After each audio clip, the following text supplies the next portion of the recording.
How firm is our faith in the Lord Jesus Christ? A blessed Saturday, brothers and sisters.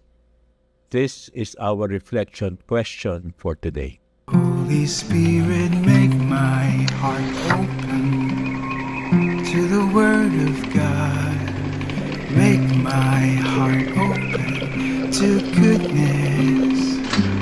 Make my heart open to the beauty of God every day. Amen.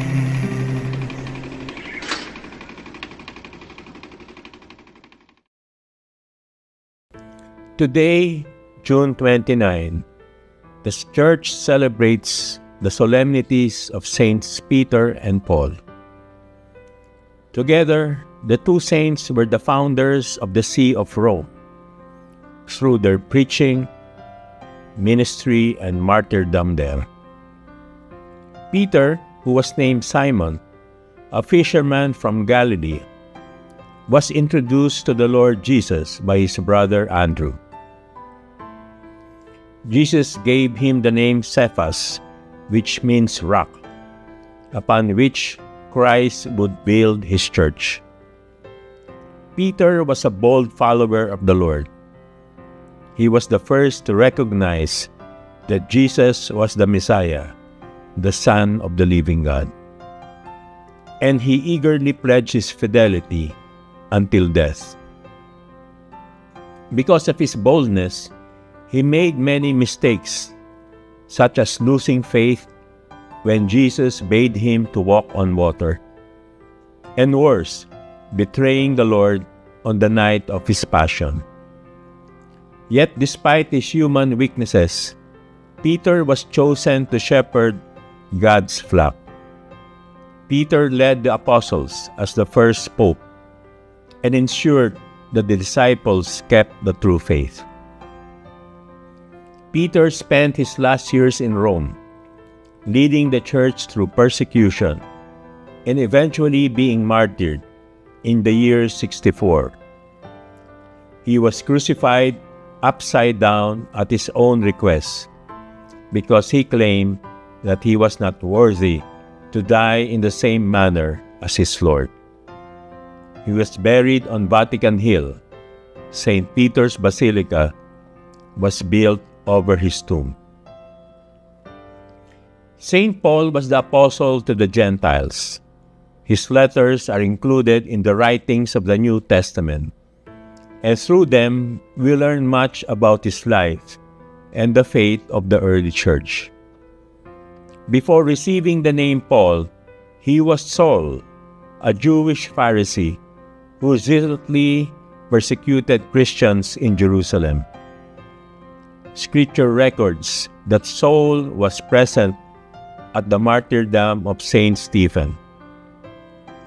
Saul's conversion took place as he was on his way to Damascus to persecute the Christian community there. As he was traveling along the road, he was suddenly surrounded by a great light from heaven. He was blinded and fell off his horse.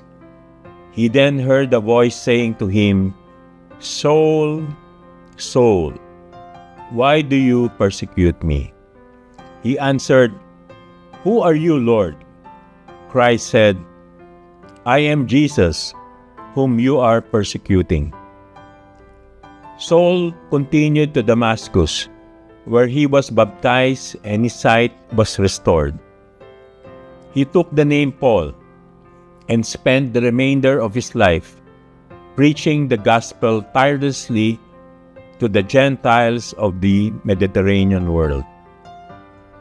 Paul was imprisoned and taken to Rome, where he was beheaded in the year 67.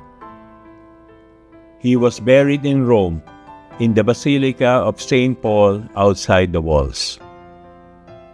In a sermon in the year 395, St. Augustine of Hippo said of Saints Peter and Paul, "Both apostles shared the same feast day, for these two were one, and even though they suffered on different days, they were as one. Peter went first and Paul followed. And so we celebrate this day made holy for us by the apostles' blood. Let us embrace what they believe, their life, their labors, their sufferings, their preaching, and their confession of faith. You are Christ, the Son of the living God. How firm is our faith in the Lord Jesus Christ? At the opportune time, Jesus tested his disciples with a crucial question. Who do men say that I am? And who do you say that I am? Jesus was widely recognized in Israel as a mighty man of God, and was compared with the greatest of the prophets, John the Baptist, Elijah, and Jeremiah. Peter was always quick to respond, exclaim that Jesus was the Christ, the Son of the living God. Through the gift of faith, Peter recognized that Jesus was the Anointed One and the only begotten Son of God, sent by the Father to redeem a fallen human race. No mortal being could have revealed this to Peter, but only God. Jesus then conferred on Peter authority to govern the church that Jesus would build, a church that no powers could overcome. To call someone a rock is one of the greatest of compliments.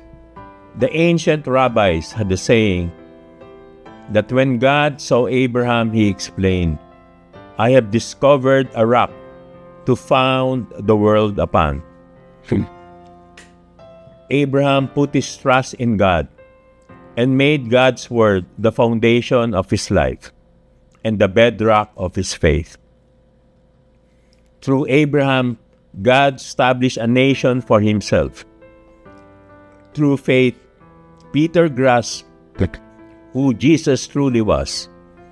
He was the first apostle to proclaim that Jesus was truly the Anointed One and the only begotten Son of God. The New Testament describes the church, the people of God, as a spiritual house and temple of the Holy Spirit, with each member joined together as living stones.